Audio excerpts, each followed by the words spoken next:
In this episode of My Cat's Tale, let's meet Julie. If I don't take her home, nothing will ever be right with my life ever again. She always just likes to be nearby. I think she likes that comfort of being near someone. She's crazy for a crumpled up piece of paper. That's her really favorite thing. It doesn't get much better than that for her.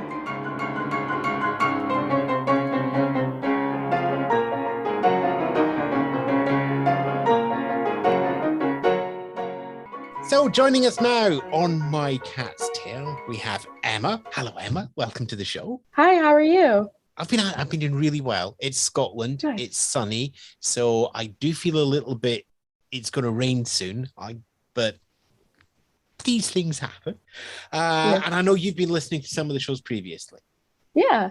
So I listened to the one with Kira and Coke Zero. Kira's a close friend of mine, so that was the first one I wanted to listen to. And I was just excited to get to share some more stories about my cat, sort of in my own words. You know, on her Twitter, it's from her perspective, like the spelling and the grammar conventions I've set up for her personality and stuff like that. So I was excited to just get to talk about her more. I could talk about her for hours, for days, really. Tell me about Julie, first of all. Yeah, so she's actually sitting right here next to me. We'll see if she makes an appearance. I'm going to try to get her to meow or something. But Julie is my only cat at the moment. She's 14 years old. She just turned 14 a couple weeks ago. Happy birthday to Julie. Yeah, she says thank you. I got her when she was about 7. So at this point, I've had her for 50% of her life, which is exciting for me. She was an owner surrender at the Animal Rescue League of Boston, which is a shelter where we live in Boston, Massachusetts, in the USA. And I was a volunteer there at the time. I'm now an employee, but at the time I was a volunteer in the shelter. And I was in for my shift and I saw her. She had come in the day before. And I just felt that there was something really special about this cat. Like, I had seen hundreds of cats come in and get adopted, and I had never, I loved them all, but I'd never gotten attached like this to a cat that I just saw. So when she was, approved by the veterinary team and the behavioral team and made available for adoption, I asked right away to put her on hold until I could ask my mom to borrow her car so that I could bring her home. So what does that mean? You know a fair bit of Julie's story from before you met her? I know a decent amount.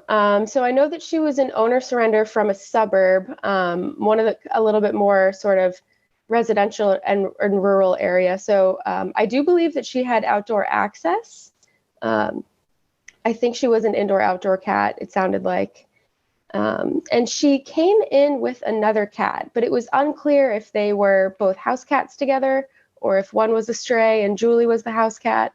There were some questions there on her friendliness with other felines. They did in the behavioral and the veterinary team noted that she should probably be an only cat and wouldn't want to go into a home with another cat. And I had no pets at the time. I was actually a college student. So that wasn't a problem for me. I was just me in my studio apartment. So you say you had that immediate attraction connection. Yeah. To Julie. Was that reciprocated? I would like to think so. Because I know that when my wife and I went to pick Charlie, we didn't specifically go to Charlie, we went to the cat home, and she came running out to us when we said her name and was head bumping on the cat. So there was a connection there. And I'm just wondering if you had a similar thing or it grew over time. Yeah, as much as I chose Julie, I think Julie chose me as well. There are a lot of people who come in and out of the shelter. We have so many volunteers and staff, and everybody got along really well with her, but we sat together. I brushed her for like an hour and 45 minutes one day. She just came out of her kennel for me, came right up to the front, sniffing me, had butts on my hand, stuff like that. So I like to think that she knew right away that we were going to go home together. And I suppose having, at that point volunteering and now working, you must have far more opportunities to meet and understand and relate to cats who have been given up, who have had issues and need to be rehomed. Yeah. To have this one stand out to me feels magical. It felt like that. It felt magical at the time. I told my mom when I asked if I could borrow the car, you know, I said to her, I texted her, she lived about a half an hour to 45 minutes away from where I went to college. I texted her like, there's this cat. And I feel like if I don't take her home, nothing will ever be right with my life ever again. And my mom is a spiritual person. She's into the idea of like the universe, drawing pathways for people. And so I kind of appealed to her that way. I said, I felt like this cat's been given to me as a spiritual gift. The universe is telling me I have to take her home. I know that she would do well in any home. I'm looking at her right behind me as well. I know she'd do well in any home. Anyone who adopted her would have been lucky to have her, and I'm sure she would have had a great life, but I felt like I could give her something no one else could. Was she a Julie when she was handed in? So her name when she was surrendered was July. And that's still like on all of her papers. I call her July. It's July, like the month. So July 30th, it was 2015 was the day I brought her home.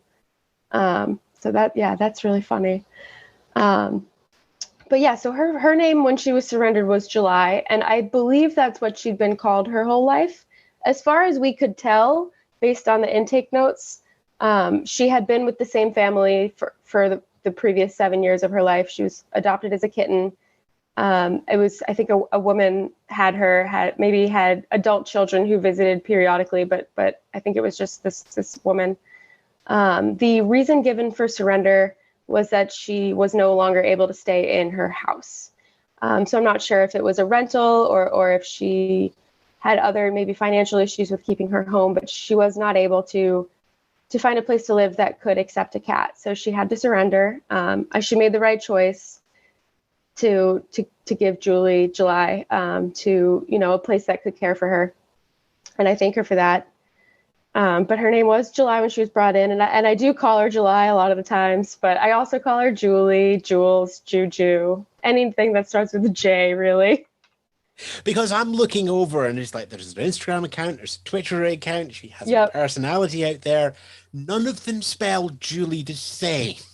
Yep. So her online persona, I think that cats having human names or any animal having a human name is pretty funny. So when I made her account, I was like, July is not as funny as Julie in my head. So I went with Julie, but then Good Girl Julie was already taken on Instagram. So I opted for July that time, different accounts, but it's also kind of funny to have it be different every time. Because part of Julie's online persona is like, she's a cat. She didn't go to school. She can't spell. She's just out there sharing her thoughts with the world. And if they're not, you know, conforming to the English language and the grammar conventions, that's part of what I think makes cat Twitter funny. And I end up using a lot of cat Twitter misspellings and other like phrases in my everyday life. Like I've misspelled simple words in work emails because I'm so used to seeing it written out like SOREY. It was like sorry if a cat was going to apologize. And I've said that in work emails. I've said thanks, THAMKS, instead of thanks. It slips into your daily kind of vernacular. And I suppose working around cats in the shelter, just, yeah, you know, there's less of it would be different if you were working in a legal office. Yes. So that sort of mental separation. It's like, nope, still run cats. They say families. Yeah, they say, so like when we're with the animals, we give them voices, we talk for them. We're like, oh, what are you saying? You're saying this? And then, you know, in emails, you sometimes want to make them a little more clear, but people have a pretty good sense of humor at my work. And, you know, it's a casual set. It's a more casual setting than it would be if it were something like an attorney's office. So what is Julie like at home? Not the Twitter Julie. The real Julie who lives in my house She is, well, it's actually her house and she lets me live here, which is very nice of her, I think. She is the sweetest little girl. So she's not very physically affectionate, but she's always within 2 to 3 feet of me. So if I'm on the couch, she's on the coffee table. If I'm at my desk, she's on the floor at my feet. If I'm in my bed, she's either on the bed just a little bit away from me, or in her bed, which is right next to mine on the floor. So she always just likes to be nearby. I think she likes that comfort of being near someone. And she does love being petted. She loves scratches on her chin and on her cheeks like this. She loves to be brushed. She has her little routines. We set up good morning and nighttime routines for her. So she just started a medication twice daily for her thyroid. She is 14, so she's starting to have hyperthyroid. And her veterinarian is, keeping an eye on it, really pleased with the way the medication has been working. So I'm feeling good about that. But we have her twice daily transdermal gel medication. So it is a gel ointment that comes in a click pen, and you click the bottom of the pen and it disperses the correct amount. So it's pre-dosed per click, and then you put it actually on the inside of her ear, and it absorbs through her skin into her bloodstream, and then it affects her thyroid levels. So we have our good little routines, and she's honestly an angel about taking the medication. Even the first couple of times when I thought it would be really difficult, thought she would not really want to have me up in her ears. She's totally fine with it. I talked to her a lot, and I explained to her, this is for your health. This is because Dr. Williams wants you to have a healthy thyroid. And I think she understood. That affection of being close to you, yeah. when she's coming in for scritches and hair brushing, is that all on her routine? It's just like, nope, you wait till I'm ready? If I hold the brush up and I show her that I'm holding the brush, she'll come right over and she'll say, oh, you're offering to give me brushes? Like, I'm ready. So there is a bit of give and take in between the two of you. we have a good equal footing relationship where I can pick her up and give her snuggles. After like maybe 30 seconds, she says, put me down. But yeah, it's a lot of it is on her terms, where she's like, oh, I'm over here and I have my space and I'm relaxing. But if I were to go over to wherever she's at in the house, it's not a big house, so I can find her within like 10 seconds. I can go over to where she's at and give her pets, give her kisses. I'll pick her up, give her a hug and stuff like that. And she really is, she's a very easygoing temperament. So if I want to throw her over my shoulder and give her a little hug or two, she'll be okay with it. She may say, all right, that's enough. I've had enough of you. But overall, she's very relaxed. She's sleeping right now with like one arm underneath her chin. So I keep turning back to look at her because it's so cute. How much of home Julie is part of online Julie? I think a fair amount. Her online persona is a little bit grumpier in certain ways. So she has a grumpy look, but she's really not a grumpy personality at all. So I play that up a little bit, where she has pictures where she like has her eyes narrowed, or like it's just looking very stoic. She never really gets like that. She's not a grumpy cat. It's just another one of those things where I find it funny to kind of lean into this persona of her being the grumpy cat, the old, like angry old lady type of thing. Because another part of her personality is being 14 years old, just getting towards elderly. If you could, when I bring her into the vet, it's for a geriatric visit. What sort of following does she have? Is there a lot of interaction coming on there? Is there a circle of friends on Twitter? I've honestly made some of my closest friends through Julie's Twitter. So I've been doing her Twitter account for maybe 2 or 3 years now. And I've got a few really close friends that I've made through Julie interacting with their cat's Twitter accounts. So Kira, who I mentioned earlier, is one. Her cat is Coke Zero. There's a group of 4 of us. It's Coke Zero's mom, Sarge's mom, and Pancake's sister. We are like really close friends as ourselves, our own personalities, in addition to the fact that our cats are close friends. But friends online, they've not met in real life? We've not met in real life. So we live, three of us are in the United States, and one in Australia. Which I'm told is quite big. The United States is very big, lots of geographic area. So even if you meet people who live in your country, they could be like a 6-hour plane ride away. So I'm in Massachusetts, which is all the way in like one of the top corners, pretty much. It's in the Northeast.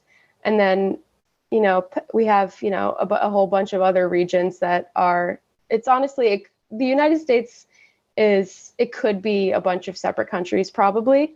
It's that much land area, and the regional differences are, as I'm sure you know, pretty noticeable sometimes.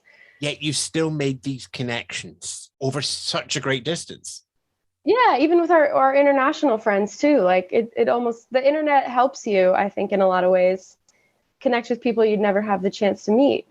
And it's made me a lot happier since I've made these connections. And how much of that has helped Julie's life, do you think? I don't know if Julie really is aware of what goes on. I tell her that she has her friends who love her, and her internet buddies. And we're very fortunate to receive, sometimes people will send us cards or presents.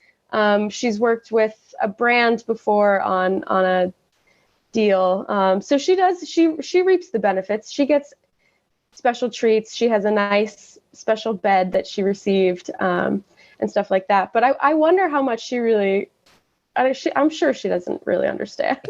I've got a bed. Great. Okay, there we go. Yeah. So here's the thing. She's never used it. She is very particular about new things.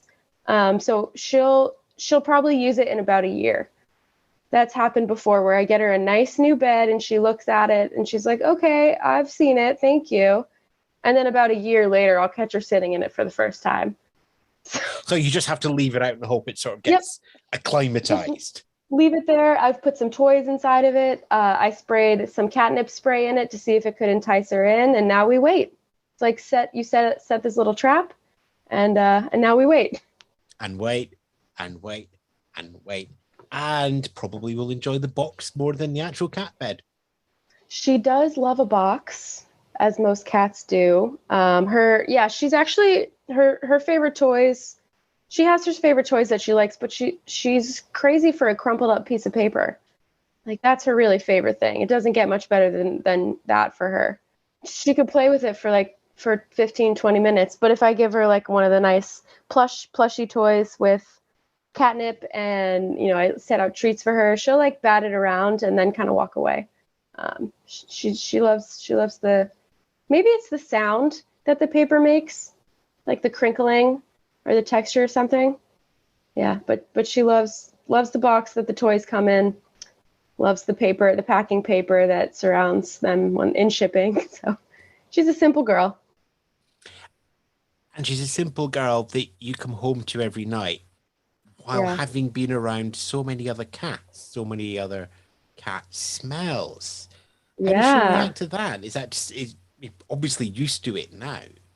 She never seems to notice. So we do, obviously, once you're finished interacting with an animal at work, you sanitize in the appropriate manner. And I wonder if that kind of takes away some of the smell.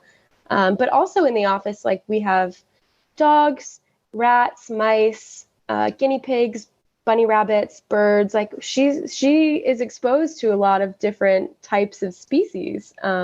She never really seems to notice. Like, if I get home, she's generally waiting for me at the door when I come home from work. And I bend down to pat her and she gives me a sniff, and she's never really reacted in any sort of way. She's met dogs before. We used to live with another cat in her previous home. And then when I used to live with a boyfriend that I had a few years ago, and we had 2 cats at the time. And so she's been around other animals plenty. She's not the biggest fan, I think, of other creatures. She was never very close with the other cat that I had, Birdie, who's a wonderful gray and white tuxedo pattern kitten. Well, she's not a kitten anymore. She's 5 now, but she's still a kitten to me. They were never super close, but they definitely tolerated each other. So I think Julie's just very relaxed, easygoing, kind of even keel. Nothing really upsets her, like even kind of construction noises, thunderstorms, like she doesn't seem to be put off by a whole lot. What about you? What's it like coming home to Julie? How do you split those two cat lives? So coming home to Julie really makes everything worth it. So in my job currently at the animal shelter, I'm in an office. I do like employee benefits and computer tasks mostly. So I go and see the animals on my lunch break and stuff like that. But I'm not really in the thick of it like a lot of the shelter workers are. And I think that does help me because I'm very emotional. I could be very emotionally kind of sensitive. And I think seeing animals in difficult circumstances day in and day out is emotionally it's really taxing.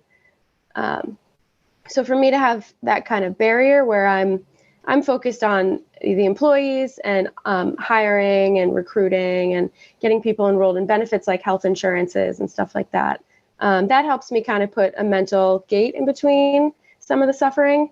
And then when I come home to Julie, it just kind of makes me realize that those cats and all the other species that are in our care at the moment, they'll have that same adoptive home that Julie has. And they find all the love when they move out, just the same as Julie and found all the love with you. Exactly. And that really makes me feel better. So we get, we have notifications that go out through to the entire organization weekly, like which animals get adopted. And sometimes owners will be kind enough to provide us with updates. Like, it's been 1 week since I adopted Smokey the cat, and she's settling in really lovely, and things like that. So that really makes it all worth it, pretty much. And then you come home and you have success story, I suppose. Yeah, I have my prime example of an adoption success story right here when I come home every day. So, and Julie would just sit there and just go, "Oh, you're home. Okay, I'm going back to sleep now." Yeah. So when I come home, she hears my keys in the door. She comes over to the door down the hallway, and she waits for me. She says, every once in a while, she'll say, "Meow, where have you been?" But sometimes, she just leads me back into the living room. Usually we'll sit down on the couch together. That's kind of the first thing I do when I get home at night. Just pat her for a little while, tell her I missed her, tell her about my day, ask about her day. So we have a nice little relationship. Yeah. So I live by myself. So it makes it definitely feel less lonely. Well, it's been a delight to hear about Julie, July, Julie, Jules, Jules. Yeah. All of that. Anything that starts with a J, you can call her. She'll respond. Emma, it's been absolutely enthralling to hear how much Julie has made a difference with you and how much difference you've made to Julie's life. Thank you. It's something I'm very proud of, is that I feel like I was able to help this wonderful creature. As we hear, to hear the stories, to hear the wonderfuls. Emma, thanks again for sharing the story of Julie with us. Thank you so much for having me. This was a pleasure. You've been listening to My Cat's Tale, a Spence Media production. Listen to more tales of our perfect pets at mycatstalepod.com and support us on Patreon.